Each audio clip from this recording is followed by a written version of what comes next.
کہ تقدیر کے جو عام عقیدے میں ہم تقدیر کہتے ہیں اس کے دو پہلو ہیں۔ ایک پہلو ہے ما اصاب علی الانسان، جو کچھ انسان پر آتا ہے مصیبت، جیسے ابھی آیت میں نے پڑھی ما اصاب من مصیبت فی الارض ولا فی انفسکم۔ ہم ہر وقت زد میں ہیں، کوئی تکلیف آ گئی، کوئی مصیبت آ گئی، کوئی بیماری آ گئی، کوئی حادثہ ہو گیا، کوئی بچہ فوت ہو گیا، کوئی عزیز جو ہے وہ فوت ہو گیا، یہ ہر وقت حوادث ہے۔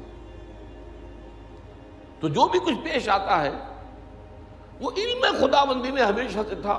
یہی وجہ ہے کہ ایک اور حدیث ہے ابن الدیلمی سے، لمبی حدیث ہے وہ، لیکن اس کے اندر جو آخری ٹکڑا ہے وَتَعْلَمَ، یعنی انسان کے نجات کے لیے لازم ہے کہ یہ بات بھی تم جان لو انما اصابک لم یکن لیخطئک وانما اخطأک لم یکن لیصیبک وَلَوْ مِتَّ عَلَىٰ غَيْرِ هَذَا، اگر تم اس کے سوا کسی صورت پر ہوگے تو جہنم میں داخل ہو جاؤ گے، دخلت النار۔ یہ جان لو کہ جو چیز تم پر آئی وہ آنی ہی آنی تھی۔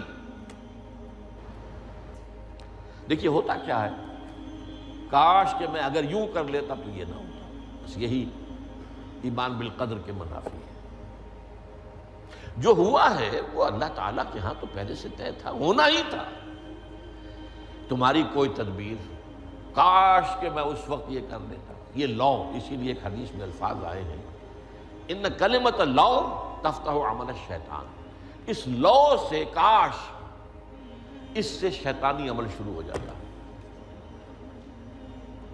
کاش کہ یہ ہو جاتا، کاش میں یہ نہ کرتا، کاش کہ ہو جاتا، تو یہ نہیں۔ تعلم انما اصابک لم یکن لیخطئک، تو جان لے اس بات کو کہ جو چیز تم پر آئی ہے وہ ہرگز ٹلنے والی نہیں تھی۔ کوئی تدبیر تم کر لیتے، کوئی کسی وقت کوئی ہیلا کر لیتے، کوئی تم قدم اٹھا لیتے، کچھ بھی کر لیتے، وہ تو آنی ہی آنی تھی۔ وما انما اخطاک، اور جو چیز تم سے چھوٹ گئی، رہ گئی، نہیں ملی۔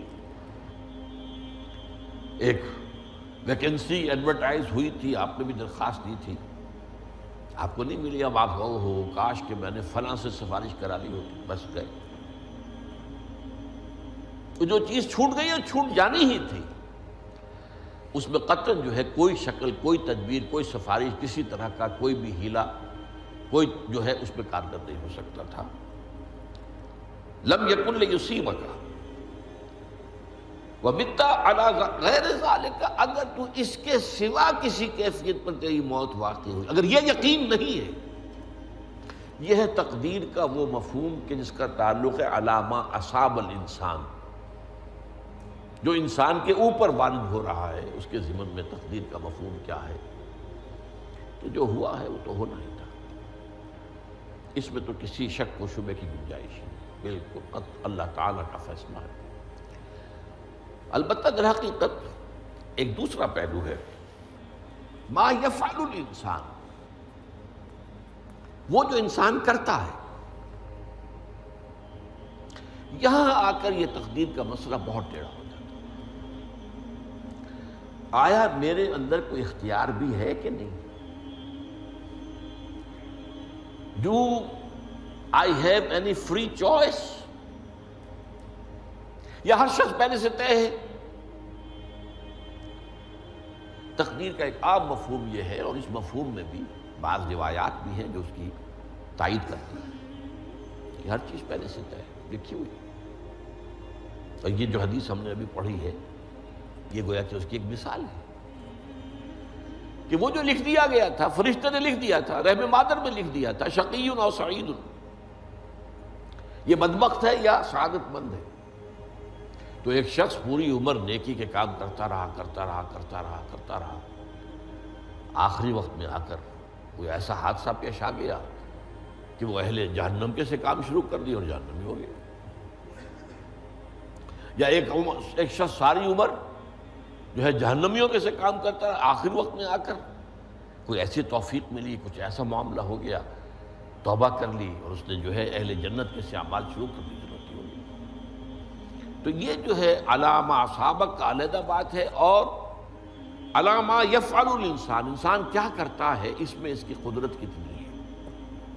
اور یہ ہمارے ہاں فلسفے کا بڑا مشکل موضوع ہے، اسی کا نام ہے جبر و قدر۔ ہمارے اسلاف میں بھی کچھ لوگ ایسے ہیں متکلمین میں سے، دیکھیے ہمارے ہاں ایک وہ لوگ ہیں کہ جو اس پر قناعت کرتے ہیں کہ جو اللہ نے کہہ دیا اور رسول نے کہہ دیا، اس سے آگے ہم مین میخ نہیں نکالیں گے، وہ محفوظ راستے پر ہوتے ہیں۔ لیکن بہرحال انسان کو اللہ نے ایک عقل بھی دی ہے، اور یہ عقل سوالات اٹھاتی ہے، اور جو زیادہ ذہین انسان ہوتے ہیں ان کے اندر ان کی یہ مصیبت زیادہ ہوتی ہے، لہٰذا وہ تو سوچتے ہیں، کچھ نہ کچھ غور و فکر کرتے ہیں، بات سمجھنے کی کوشش کرتے ہیں۔ اس میں اب ہمارے ہاں دو طبقے ہو گئے، جبریہ قدریہ۔ ایک نقطہ نظر یہ ہے کہ انسان مجبور محض، کوئی اختیار نہیں، اور ایک یہ ہے کہ انسان قادر مطلق ہے، جو چاہتا ہے اپنے فیصلے میں مختار مطلق ہے، وہ فیصلہ کرتا ہے۔ انہیں قدریہ کہتے ہیں۔ تو جبریہ اور قدریہ ان کی بحثیں ہمارے یہاں، یہ وہی تقدیر کا مسئلہ جو میں نے کہا تھا، بحثوں میں آ کر الجھ جائے، آج تک حل نہیں ہوا، حل ہو سکتا ہی نہیں۔ اب اس کے ضمن میں علامہ اقبال کا ایک شعر آپ کو سناتا ہوں، وہ بہت اچھا لگتا ہے، بہت خوبصورت لگتا ہے شعر ہونے کے اعتبار سے۔ تقدیر کے پابند جمادات و نباتات، مومن صرف اللہ کے احکام کا پابند۔ اس میں انسان سے پابندی کی نفی کر دی گئی ہے، وہ صرف پابند ہے اللہ کے احکام کا۔ نتیجے کے اعتبار سے تو جو یہ شعر کہہ رہا ہے، جو بات وہ صحیح ہے، پابندی اصل جو ہے وہ اللہ کے احکام کی، لیکن یہ کہ تقدیر کی پابندی سے انسان بھی پوری طرح آزاد نہیں ہے۔ یہ سمجھ لینا کہ یہ جمادات و نباتات ہی کا معاملہ، یہ غلط ہے، یہ مبالغہ ہے۔ ظاہر بات ہے کہ شاعر جو ہے، شاعر مبالغے سے بچ نہیں سکتا، چاہے وہ علامہ اقبال ہی ہو، کوئی بھی ہو۔ اسی لیے سورہ شعراء کے اندر جو عام شعراء کی جو صفات بیان ہوئی ہیں وہ آپ کے ذہن میں آ گئی ہوگی۔ مبالغہ کرتے ہیں، فی کل واد یہیمون انہم یقولون ما لا یفعلون، وہ کہتے بھی وہ کچھ ہے جو کرتے نہیں ہیں، اور یہ بات تو علامہ اقبال پر بھی چشمہ ہوتی ہے۔ بہرحال یہ شعر ذرا پھر نوٹ کیجئے، تقدیر کے پابند جمادات و نباتات،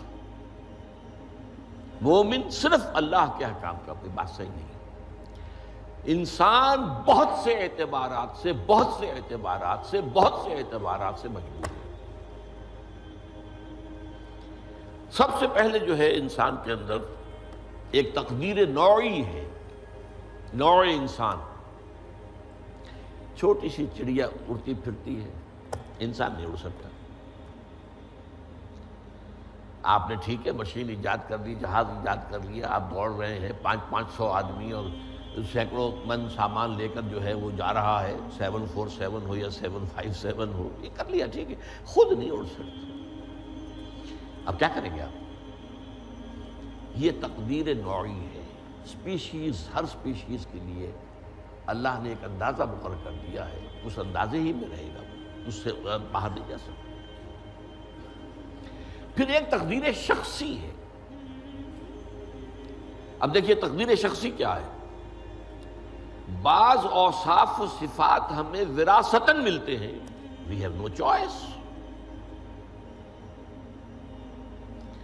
پہلے بھی یہ بات مانی جاتی تھی، آج جو ہے ذرا سائنٹیفک انداز میں ہم کہتے ہیں جینز میں چلا آ رہا ہے، وہ جینز کو کوئی بدل سکتا ہے؟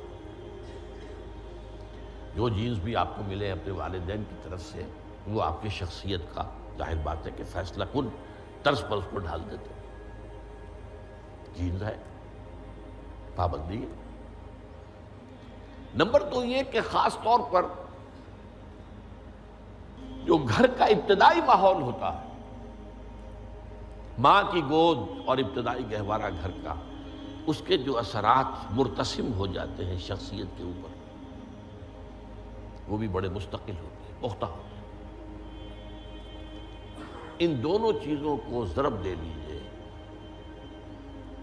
Hereditary factors multiplied by environmental factors, اس سے مل کر ایک شے تیار ہوتی ہے جس کو قرآن کہتا ہے شاکلہ۔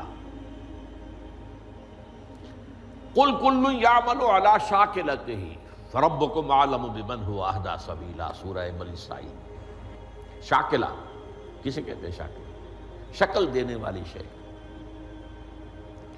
آپ کو لوہا ڈھالنا ہے، کوئی خاص پرزہ بنانا ہے، اس کا پہلے سانچہ بناتے ہیں آپ۔ لوہے کو پگھلا کے اس میں ڈالیں گے تو جیسا سانچہ ہوگا ویسا ہی لوہا جو ہے وہ شکل اختیار کرے، اسے شاکلہ کہتے ہیں۔